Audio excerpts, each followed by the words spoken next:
Hello aspirants, welcome to mains 450 plus. आज हम लोग देखेंगे about this forest conservation amendment act 2023। Right. इसको करने की वजह यह है कि ये लास्ट वीक काफ़ी न्यूज़ में रहा सुप्रीम कोर्ट के कुछ ऑब्जर्वेशन की वजह से। एंड कुछ स्टूडेंट्स का कहना था कि उन्हें ये चीज़ कंफ्यूज कर रही है, ये समझ नहीं आ रहा है एग्जैक्टली इसकी टाइमलाइन क्या है, इसमें क्या हो रहा है। तो मैं अपनी तरफ से कोशिश करता हूँ इसको सिंप्लीफाई करने की। एंड मोस्ट इंपॉर्टेंटली कि इस तरह के क्वेश्चन आपको मेंस में ज़रूर मिलते हैं जहां पर आपको एक एक्ट को एनालाइज करना होता है उसके रिसेंट जो अमेंडमेंट हुए हैं उनके कंटेक्स्ट में। ओके। तो सबसे पहले जानते हैं कि आखिर ये अमेंडमेंट 23 जो हुआ है वो कंट्रोवर्शियल क्यों है। और उसको जानने से पहले हमें जानना होगा कि ये एक्ट आया कब था। तो ये आया था 1980 में। ठीक है, फॉरेस्ट को कंजर्व करने के लिए। अब हमने क्या है अपनी नेशनल फॉरेस्ट पॉलिसी में हमने गोल रखा हुआ है कि हमें 33% फॉरेस्ट कवर अचीव करना है। राइट। अब जो गवर्नमेंट एस्टिमेट्स हैं अभी वो कहते हैं कि एग्जैक्टली इट इज जस्ट 21%। मतलब जो एक्चुअल फॉरेस्ट कवर है अभी, ओके, मतलब पेड़ लगे हुए हैं जहां पर फिजिकली जो प्रेजेंट है वो है 21%। बाकी हमने लैंड वगैरह डिमार्केट कर रखा है कि 33% को कि ये फॉरेस्ट आएगा, जबकि वहां पर एग्जैक्टली फॉरेस्ट नहीं है। राइट। बट उसको लिख रखा है कि ये फॉरेस्ट लैंड माना जाए। ठीक है, कहीं पे कैनोपी बहुत ज्यादा कम है जो देखने में बहुत बिखरा बिखरा लगेगा, बट उसको भी फॉरेस्ट माना गया है। राइट। तो फॉरेस्ट कंजर्वेशन एक्ट, अब मेन इसका जो गोल था वो था कि हमें अपनी सस्टेनेबल डेवलपमेंट अचीव करनी है। राइट, डेवलपमेंट करना है लेकिन सस्टेनेबल वे में, बट कीपिंग इन माइंड कि हम लोग जो अपने फॉरेस्ट एंड बायोडाइवर्सिटी है उसको भी कंजर्व कर सकें। So this was the objective behind this act of 1980। ठीक है। तो अब देखते हैं कि आखिर इसमें क्या अमेंडमेंट्स हुए हैं।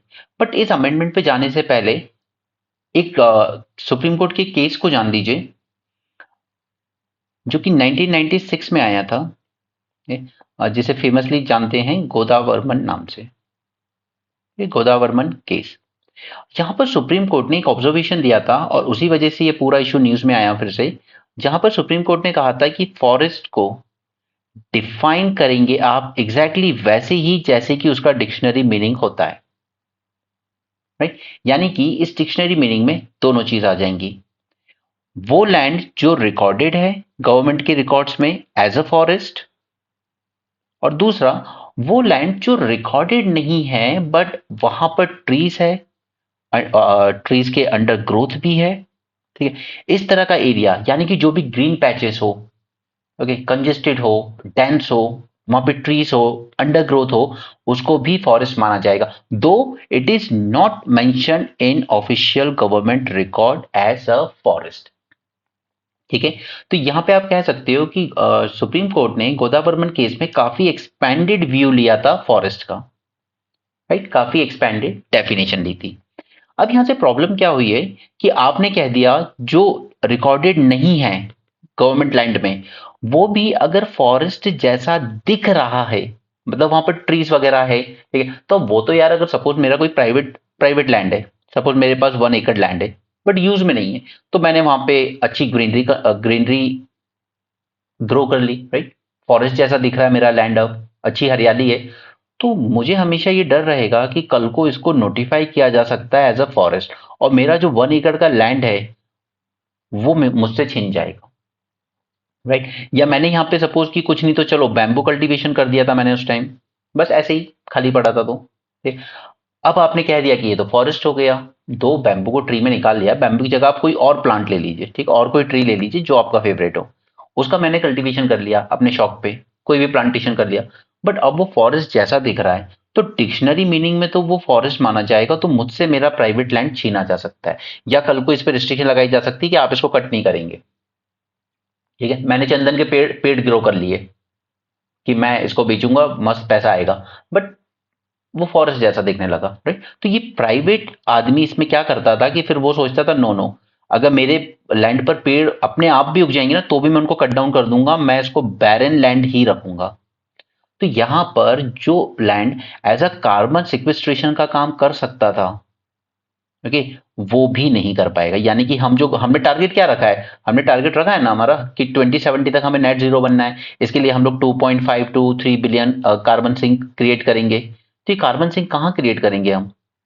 सिर्फ गवर्नमेंट के रिकॉर्डेड लैंड पर तो नहीं कर सकते ना, हमें प्राइवेट लैंड पर भी फॉरेस्टेशन करना होगा, ग्रीनरी बढ़ानी होगी ओवरऑल, तब जाकर तो हम ये कार्बन सिंक ग्रो बना पाएंगे ना, राइट। तो ये गोदावरमन केस के बारे में जाना हमने। अब हम लोग चलते हैं, पहले अमेंडमेंट समझते हैं, फिर देखते हैं कि इनको चैलेंज क्यों किया गया है। सी, ये अमेंडमेंट बहुत जरूरी है प्रीलिम्स के लिए, यही पूछी जाएंगी, ठीक है, प्रीलिम्स के लिए बहुत जरूरी है, बाकी फिर इनका एनालिसिस हम लोग करेंगे ताकि वो आपको मेंस में एक क्लैरिटी रहेगी, और बाकी इंटरव्यू में तो फिर जो पूछा जाएगा वो अलग बात है। चलो पहले जान लेते हैं कि इसमें पहला चेंज किया गया। सी, फर्स्ट चेंज किया गया है कि लैंड को दो कैटेगरी में बांट दिया गया है, दो कैटेगरी में लैंड को बांट दिया गया है। एक वो land which is notified as forest,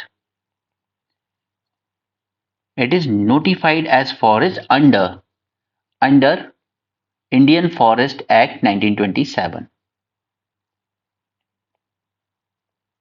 right.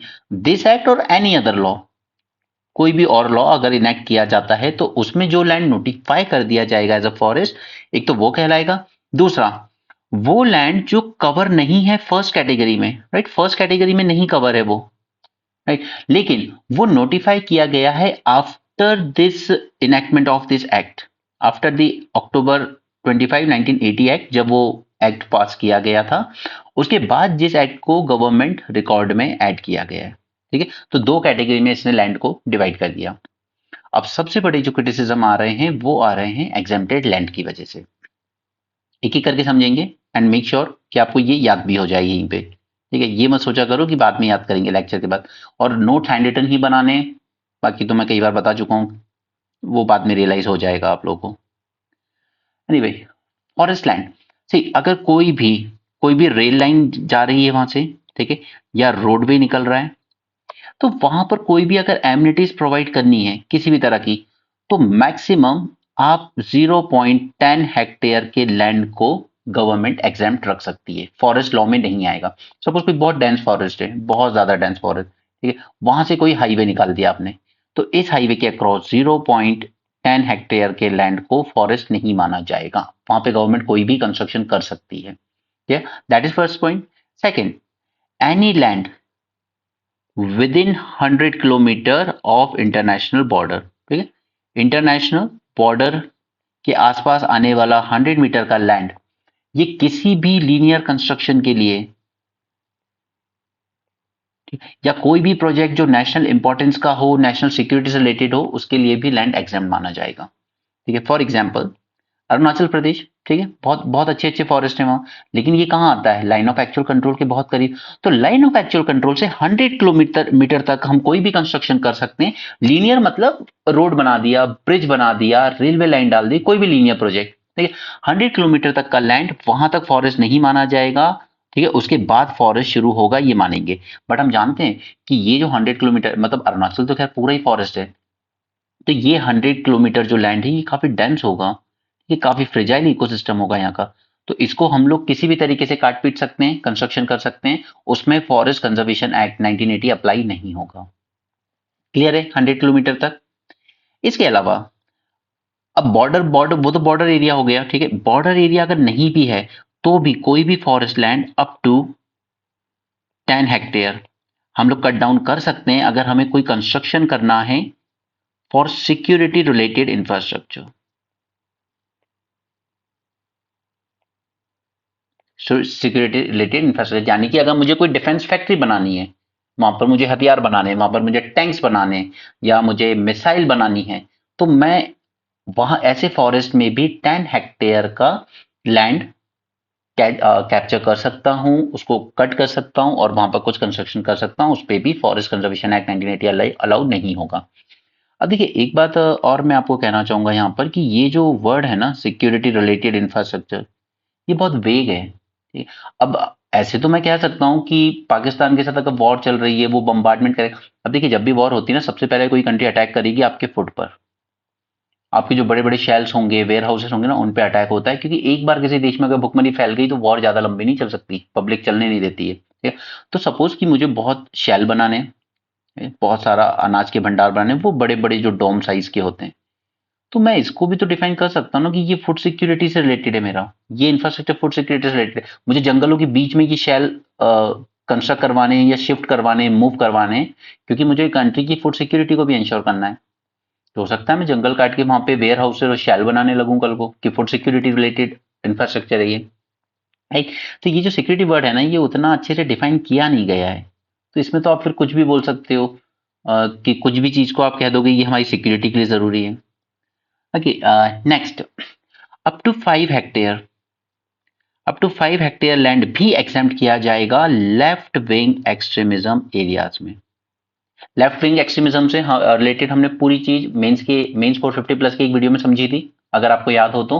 ठीक है, आई होप, उम्मीद करता हूं कि आपने वो नोट्स बनाए होंगे एटलीस्ट उन बच्चों से जो मेरे साथ पेड ग्रुप में भी हैं, क्योंकि प्रिपरेशन पूरी होलिस्टिक होनी चाहिए यार, ऐसे नहीं कि एक साइड कुछ फॉलो किया कुछ नहीं किया। तो अप टू 5 हेक्टेयर भी वो लैंड एग्जेम्प्ट होगा, यानी कि अगर मुझे सपोज कि सीआरपीएफ के लिए कोई अच्छा रेसिडेंस बनाना है वहां पर, ठीक है, उनके रुकने के लिए, जंगलों में इनकी लिविंग कंडीशन अच्छी नहीं होती, ठीक है, वहां पर मुझे कुछ बनाना है, या पैरामिलिट्री के लिए अच्छे कैंप बनाने, थोड़े फोर्टिफिकेशन वाले कैंप जहां पर ये जो नक्सलाइट्स हैं वो अटैक ना कर सकें इसकी, या कोई भी डिफेंस रिलेटेड इंफ्रास्ट्रक्चर बनाना हो left wing extremism affected areas में, ठीक है, नक्सलाइट वाले। तो ये चारों एग्जेम्पशंस दिए गए हैं यहाँ पर, क्लियर। और ये सिक्योरिटी वाला जो है, ये पर्सनली आई फील कि ये सबसे वेग टर्म है। ओके, आई होप इतना समझ में आया हूं। अब इसके बाद कौन सी एक्टिविटीज है जो परमिट की गई हैं इस अमेंडमेंट में 2000। तो एक तो आपने जू एंड सफारी अलाउ कर दी है, अब इनके लिए भी अलग से इंफ्रास्ट्रक्चर बनाना पड़ता है, तो यहां पर भी ये भी आपने परमिट कर दिया है डेंस फॉरेस्ट में, तो इसके लिए भी कट डाउन होना जाएगा। इसके बाद आपने इको टूरिज्म फैसिलिटीज अलाउ कर दी हैं, ये भी परमिट कर दिया आपने। इसके अलावा आपने सिल्वीकल्चर ऑपरेशंस भी अलाउ कर दिए हैं। क्या आप मुझे कमेंट सेक्शन में बताएंगे सिल्वीकल्चर क्या होता है, किस टाइप का होता है? ओके, और any purpose, now this is again a big term, any purpose that central government में अलाउ, सेंट्रल गवर्नमेंट में अलाउ।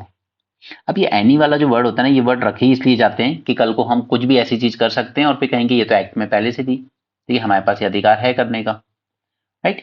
इसके अलावा भी लास्टली भी पूरी पावर सेंटर ने अपने पास रखी है, ओके, कि ये जो एक्ट का इम्प्लीमेंटेशन होगा, इम्प्लीमेंटेशन ऑफ दिस एक्ट, ठीक है, वो ऐसी अथॉरिटी कर सकती है जिसको सेंटर नोटिफाई करेगा, ओके, या सेंटर इस अथॉरिटी को डायरेक्शन दे सकता है, क्लियर। तो आई होप ये अमेंडमेंट आपको समझ में आई हो अच्छे से, मैं जितना इसको सिंप्लीफाई कर सकता था मैंने किया। ओके, अब चलते हैं कि गवर्नमेंट का रैशनले क्या है इसके पीछे, क्यों लाई है वो ये अमेंडमेंट। तो पहला पॉइंट मैंने आपको ऑलरेडी समझा दिया है, दैट इज क्लैरिटी चाहिए थी इंटरप्रिटेशन पे। प्राइवेट लैंड वालों को बहुत प्रॉब्लम हो रही थी कि मैं यहां पर कुछ ग्रो करूं या नहीं करूं, क्या मैं यहाँ पे कुछ ट्री ग्रो कर सकता हूं या नहीं, क्यों? क्योंकि गोदावर्मन केस ने इस डेफिनेशन को बहुत ज्यादा ब्रॉड कर दिया था, वो मेरे प्राइवेट लैंड को भी कल को फॉरेस्ट मान लेंगे अगर मैं उस पर कोई प्लांटेशन करता हूँ, कुछ कल्टीवेशन करता हूँ, ओके। सेकेंड सेकेंड कि यहाँ पर इसलिए गवर्नमेंट ने क्या कह दिया है कि ये प्राइवेट लैंड वालों को डरने की जरूरत नहीं है, हम सिर्फ उसको फॉरेस्ट मानेंगे जिसको नोटिफाई किया गया होगा गवर्नमेंट के रिकॉर्ड्स में। अब यहीं से, इसी सेकंड पॉइंट से ही ना एक और कंसर्न निकल के आता है कि आपने कहा है कि अभी अभी मैं बताऊंगा वो पॉइंट भी, आपको एक साल में आपको पूरी लिस्ट बनानी है, पूरा तैयार करना है कहाँ कहाँ कितना फॉरेस्ट है, तो आप इसको डी नोटिफाई कर दोगे। सपोज आपके पास ऑलरेडी कोई प्रपोजल पड़े हो अडानी ग्रुप जैसे कि मुझे वहां कोल माइनिंग करनी है उस फॉरेस्ट में, या वहां पर कोई रिसोर्स है मुझे वो एक्सट्रैक्ट करना है, तो आप उसको डी नोटिफाई करवा देना, गवर्नमेंट रिकॉर्ड से हटवा देना, तो वो फॉरेस्ट रह ही नहीं जाएगा, कर लो फिर कट डाउन, राइट। तो ये कंसर्न भी है, एक तरफ गवर्नमेंट ने ये दिखाया देखिए हम तो प्राइवेट वालों की हेल्प करने के लिए कर रहे हैं, पर दूसरी तरफ हिडन एजेंडा ये भी था कि ये सिर्फ उनको फॉरेस्ट मानेंगे जो गवर्नमेंट रिकॉर्ड्स में नोटिफाइड होगी, तो आप गवर्नमेंट रिकॉर्ड से हटा दो, वो फॉरेस्ट की डेफिनेशन से हट गया, ये एक्ट उस जगह पे लागू ही नहीं होगा, राइट। सफर कौन करेगा? Tribes, okay. दूसरा कि यहाँ पर जब प्रोजेक्ट आता था ना, तो इसके कंसेंट बहुत सारी अथॉरिटीज से लेने पड़ते थे, जिसमें सबसे इंपॉर्टेंट था ग्राम सभा। उड़ीसा में वेदांता प्रोजेक्ट के अगेंस्ट ग्राम सभा ने, एक गांव की नहीं कई गांव की ग्राम सभा ने अपनी मीटिंग करके रेजोल्यूशन पास किया था, ये प्रोजेक्ट हमें यहाँ नहीं चाहिए, नहीं। तो ये जो न्यूमरस जगह से कंसेंट लेने पड़ते थे ना, उसको इन्होंने काफी कम कर दिया है, रिड्यूस कर दिया, मतलब आप कह सकते हो कि डाइल्यूट कर दिया है ये। ठीक? क्या किस नाम पर? कि हमें इकोनॉमी के लिए फास्ट करने होंगे अप्रूवल प्रोसेस, इससे प्रोजेक्ट डिले हो जाते हैं, कॉस्ट बढ़ जाती है, टाइम डिले हो जाता है, right. Next is creation of carbon sink. अब क्योंकि मैंने आपको बताया कि सिर्फ गवर्नमेंट के लैंड से नहीं अचीव कर पाएंगे हम कार्बन सिंक, हमें बहुत बहुत सारे बनाने ना, हमने टारगेट ही रखा है हमारे पंच अमृत में, पंच अमृत नहीं, पंच प्रण,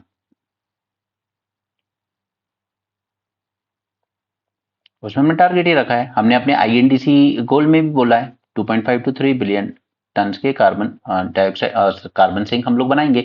उसके लिए हमें जरूरत है कि हम लोग प्राइवेट लैंड भी जो खाली पड़े हैं, जो बैरन पड़े हैं, उन पर भी प्लांटेशन करेंगे। एक तो हमें ये रैशनल दिया गवर्नमेंट ने, राइट, क्योंकि हमें एफॉरेस्टेशन को प्रमोट करना है।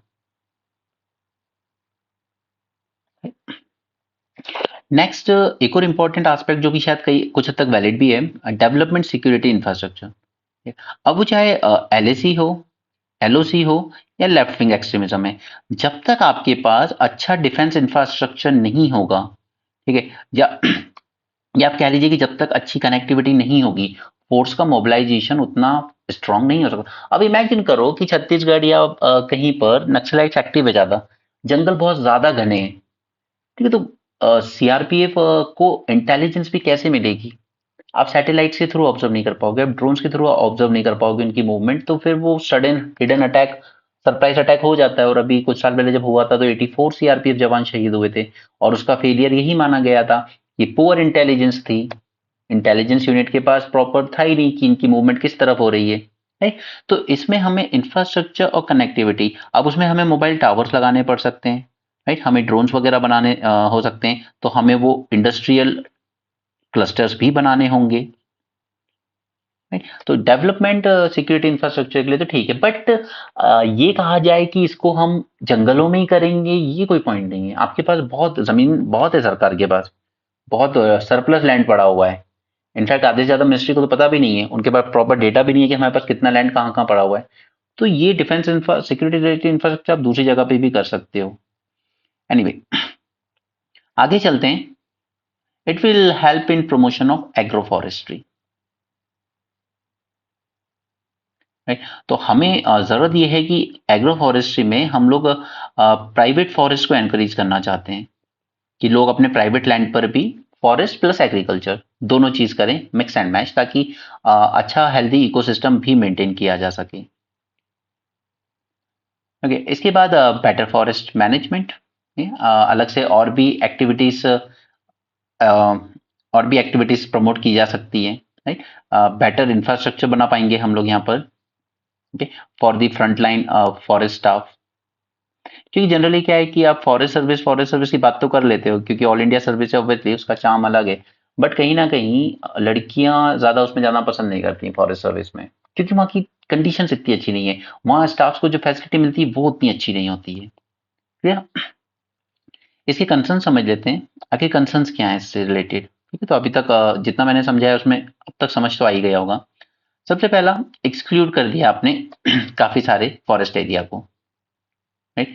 आपने गोदावर्मन में जो जजमेंट आई थी उसने फॉरेस्ट एरिया को एक्सपैंड किया था, आपने यहाँ पे रिड्यूस कर दिया, कि आपने क्या कहा है कि now this act will be only applicable on forest land that is notified as a forest in government records, notified, right. तो आपने काफी सारा एरिया तो एक्सक्लूड कर दिया ऑलरेडी, राइट। इवन जो हमारी ज्वाइंट पार्लियामेंट्री कमेटी है, ज्वाइंट पार्लियामेंट्री कमेटी दोनों हाउस की होती है, ठीक है, इसमें दोनों हाउस से मेंबर होते हैं, लोकसभा से भी, राज्यसभा से भी, ज्वाइंट पार्लियामेंट्री कमेटी, ठीक है। इसने कहा था कि इस एक्ट की वजह से ऑलमोस्ट 28% जो हमारा फॉरेस्ट कवर है, ठीक है, जो फॉरेस्ट कवर है जिसको हम ऑफिशियली डेफिनेशन से फॉरेस्ट मान रहे हैं, ये एक्सक्लूड हो जाएगा, क्योंकि ये फॉरेस्ट है लेकिन ये नोटिफाइड नहीं है किसी गवर्नमेंट रिकॉर्ड में, ठीक है। तो 28% फॉरेस्ट लॉस तो तुरंत ही हो जाएगा इस एक्ट के लागू होते ही।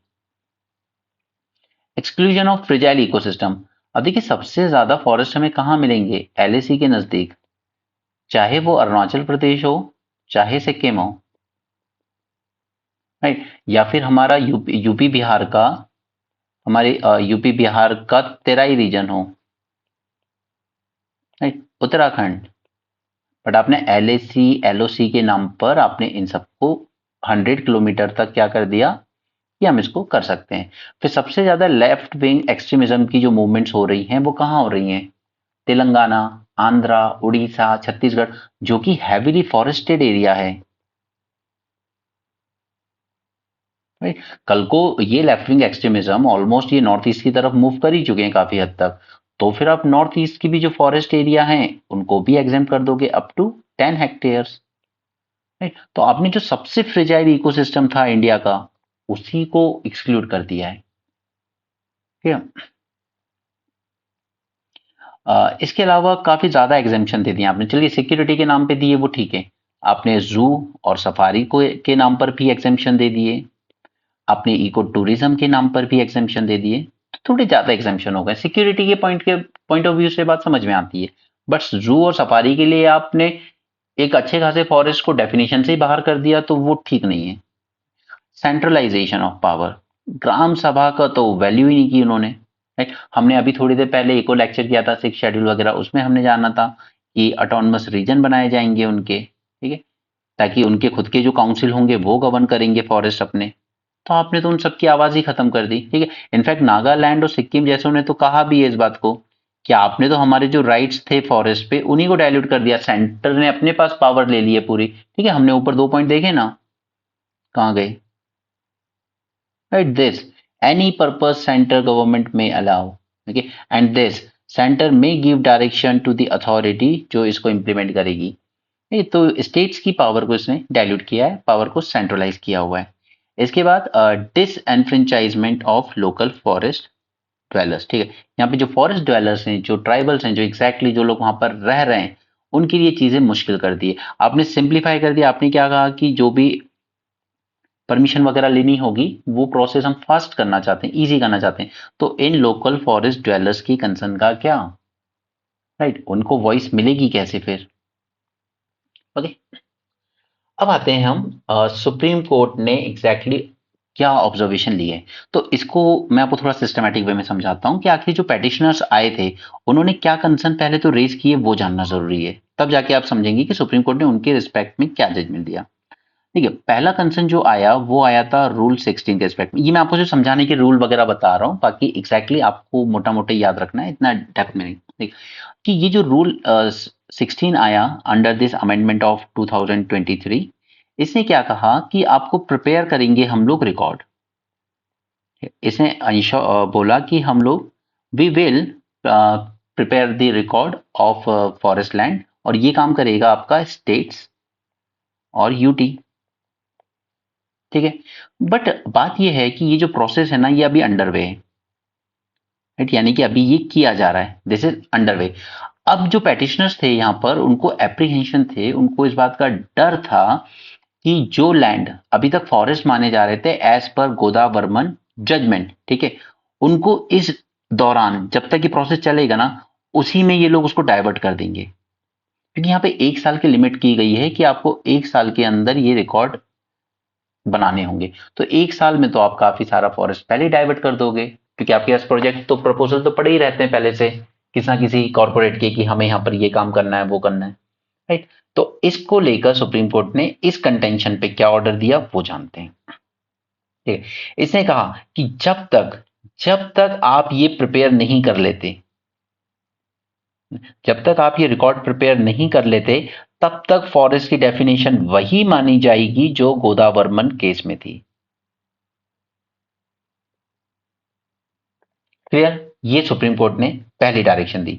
दूसरी डायरेक्शन, दूसरा सुप्रीम कोर्ट ने कहा कि सबमिट कीजिए हमें एक कॉम्प्रिहेंसिव रिकॉर्ड, ठीक है, बाय योर एक्सपर्ट कमिटी। आप जो एक्सपर्ट कमिटी बना रहे हैं इन सब के लिए, एक एक्सपर्ट कमिटी के थ्रू आप एक सबमिट कीजिए रिकॉर्ड, और डेफिनेशन वही मानी जाएगी जो गोदावर्मन के टाइम मानी गई थी। ओके, और ये सबमिशन आप हमें 2 हफ्ते में दीजिए, राइट, इन 2 वीक्स। ओके, और करेंगे कौन? वही स्टेट और यूटी। ठीक है, तो पहला कंटेंशन समझ में आया?